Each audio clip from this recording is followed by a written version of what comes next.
আসসালামু আলাইকুম ইব্রান। আবারও আপনাদের মাঝে নতুন ভিডিও নিয়ে চলে আসলাম। আজ রান্না করব সবজি রান্না করব ডাল দিয়ে, একটু বাগা দিয়ে রান্না করব। পুরো রেসিপি জুড়ে সবাই সাথে থাকবেন। আজ একদম কোনো ধরনের মাছ ছাড়া আমি সবজিটা রান্না করব, খুবই মজা। আমি খাওয়ার পরে ভয়েসটা দিলাম, বিশ্বাস করেন এতটা মজা হয়েছে। আর আমি ভিডিওটা কীভাবে বানাচ্ছি, মানে আমি কী দিচ্ছি আমার রেসিপিতে একটু ফলো করবেন সবাই। আমি আজ রেসিপিতে কী দিচ্ছি সেটাই মুখ দিয়ে বলছি না, আপনারা একটু ক্যাচ করবেন। এবং যারা নতুন একদম তাদের জন্য এটা অনেক কাজে আসবে। আর এরকম করে সবজি খেতেই পারেন, বাসায় সবাই ট্রাই করতে পারেন, খুবই মজা হয়। একদম সিম্পলের ভিতরে করছি আমি জিনিসটা, কারণ আজকে আমার একদম ভালো মন মানসিকতা আমাদের একদমই ভালো না। আমাদের সোনাগাজীর এদিকে একটা সেতু, মানে একটা ব্রিজ এর মানে আর ভেঙে গেছে। একদম মন মানসিকতা প্রচণ্ড খারাপ। তো পানির অবস্থা দিনকে দিন বাড়তেছে। তো মন মানসিকতা এই জন্য বেশি বেশি খারাপ। এই জন্য মানে সিম্পলের ভিতরে এটা রান্না করলাম আজকে।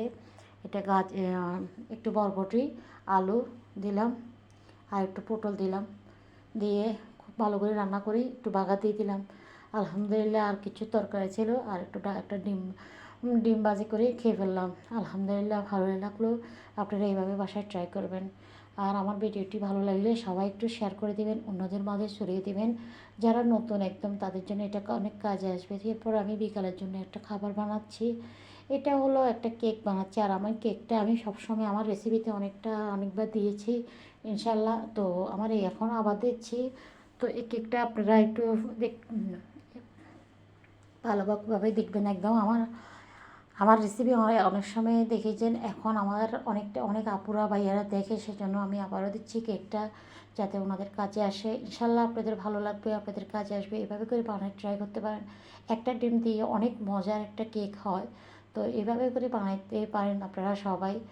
তো বেকিং পাউডারগুলো অবশ্যই দিবেন। বেকিং পাউডারটা দিলে অনেকে দেখি যে বেকিং পাউডারটা দেয় না, এটা নরম বলে, কিন্তু এটা যখন ঠান্ডা হয়ে যায় শক্ত হয়ে যেতে খেতে ভালো লাগে না। একটু লবণটা দিবেন যেন চিনির ব্যালেন্সটা ঠিক থাকে। আমি সবসময় একটু লবণ দিই যাতে চিনির ব্যালেন্সটা ঠিক থাকে, কারণ খাবো যখন একটু ভালো করে খাবো। তো খুবই মজা হয়েছে। একটা ডিম দিয়েছে, এত সুন্দর একটা নাস্তা হবে বা এত সুন্দর একটা কেক হবে।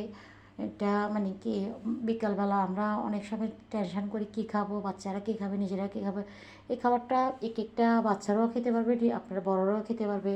আর এটা রেখে খাওয়া যাবে। আমি বানাই ফেললে আমি অনেক সময় বিকাল সকালে নাস্তা বানাবার অনেক সময় মন মানসিকতা ভালো থাকে না। তো আমি ইদানিং ভালো লাগে না তেমন একটা নাস্তা বানানো হয় না। অনেক সময় বাইরে থেকে নিয়ে আসি। তো একটু লেবুটা দিলাম এখানে, একটু লেবু দিলাম কী জন্য, যেন ডিমের একটা স্মেল থাকে, এই স্মেলটা যেন না থাকে, সেজন্য একটু লেবু দিলাম। তো এইভাবে করে দিবেন ইনশাল্লাহ। খুবই মজা হয়েছে কেকটাও। আলহামদুলিল্লাহ, আপনাদের ভাইয়া আমার বাচ্চারা খুবই পছন্দ করেছে। আমি আজকে একদম সাদা বানাচ্ছি। আপনারা চাইলে এটা আমি চাইলে একটু সব চকলেট কেক বানাতে পারতাম, চকলেট কেকও দিয়েছি, আমার রেসিপিতে পাবেন। তো লাস্টে আমি এক মিডিয়াম চামচের 1 চামচ দিয়ে দিলাম শুকনা দুধটাই দিবেন। মানে কেক যখন বানাবেন কেকের ভিতরে একটু দুধটা একটু বাড়িয়ে দিবেন। যখনই দুধ যত বাড়িয়ে দিবেন কেকটার ফ্লেভারটা এতটা টেস্ট হবে, খুবই মজা কেকটা হয়েছে। আলহামদুলিল্লাহ, সবাই পছন্দ করেছে। আমার বাসার প্রত্যেকটা মানুষ খুবই পছন্দ করেছে। তো আশা করি আপনাদের ভালো লাগবে, আপনারা আমার ভিডিওটি দেখবেন। যদিও আমি যখন পেজটা যখন খুলে নিই, তখন আমি পেজ খোলার আগে আমরা এই একটা দেখতাম যে, মানে একটা ভিডিও দেখতাম 7-8 মিনিট। তো সেখানে আমরা এখানে 3 থেকে 4 মিনিট বা 4.5 মিনিট হয়ে যায়। সবাই একটু দেখবেন, আপনাদের ভালো লাগবে। একটু লেট। তো কেমন হয়েছে আমার ভিডিওটি সবাই কমেন্টের মাধ্যমে অবশ্যই জানাবেন।